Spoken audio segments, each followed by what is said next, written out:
Hello, my name is Phillipa Leabeater and I have created this presentation for EDC171, Teachers Inquiring About the World. This inquiry focused on the impact of iron ore mining on biodiversity in the Pilbara region. The Pilbara lies in the northwest of Western Australia. The region's unique location has led to many diverse habitat types. Due to its geographic isolation, the Pilbara has a high degree of flora and fauna found only in the region.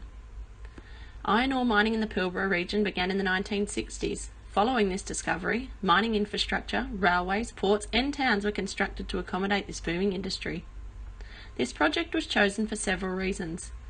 Biodiversity is an issue of global significance that will have extensive negative effects on society if it is not dealt with quickly and effectively.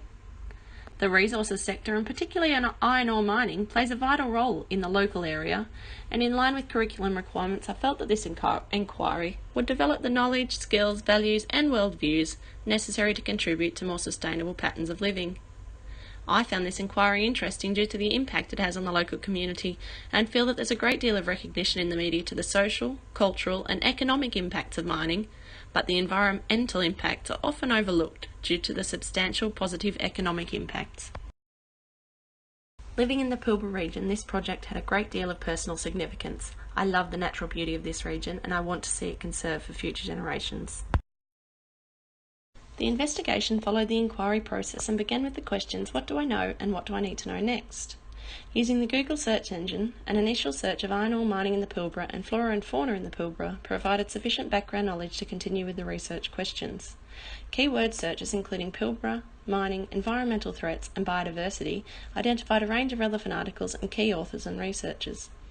Further investigation into current research and data through government agencies and mining companies that operate in the region provided more location-specific data. I knew it was important to collect evidence from a wide range of sources to avoid bias, but found that a lot of research had been funded by mining companies.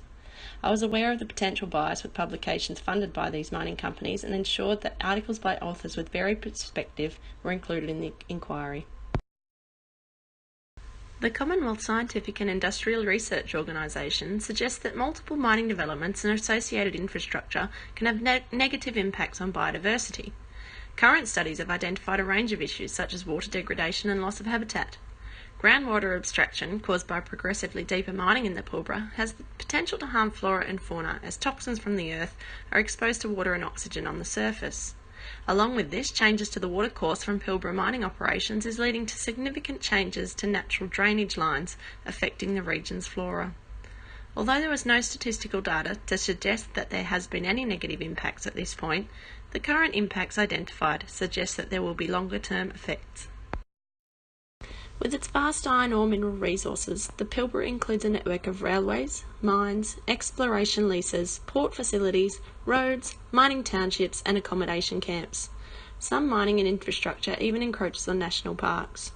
A report from the ABC claimed that in 2014, 92% of the Pilbara was covered by current or pending mine tenements. There are things that can be done to reverse, minimise or prevent the impacts of mining on the biodiversity of the Pilbara.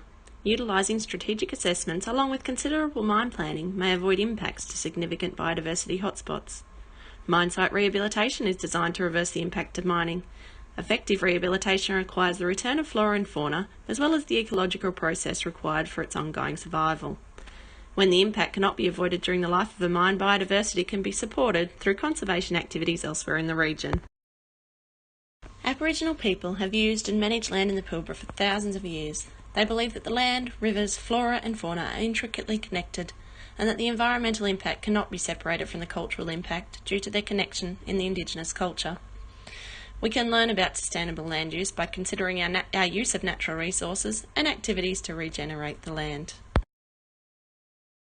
Developing knowledge of more sustainable patterns of living is necessary for acting in ways that contribute to society's future needs. This may be achieved by learning from the traditional owners of the land about plants and animals in the region. Activities such as recording sites of resource use and special features, surveying catchments, protecting biodiversity by removing seeds and weeds, removing rubbish left by tourists at camping spots, removing debris from waterways, and supporting the return of threatened species to their habitat are all practical ways to care for the region's flora and fauna. This inquiry aligns with the Year 4 Australian Curriculum Science Learning Area, incorporating content descriptors from all science strands in an interrelated way. This project involved investigation of plants and animals in a habitat and the effects when living things are removed or die out in an area. The inquiry involved research of scientific evidence and provided information to contribute to a discussion of sustainability. Additionally, the inquiry addresses the cross-curriculum priority of sustainability by exploring the dependence of living things on healthy ecosystems, while building competence for thinking and acting in ways that are necessary to create a more sustainable future.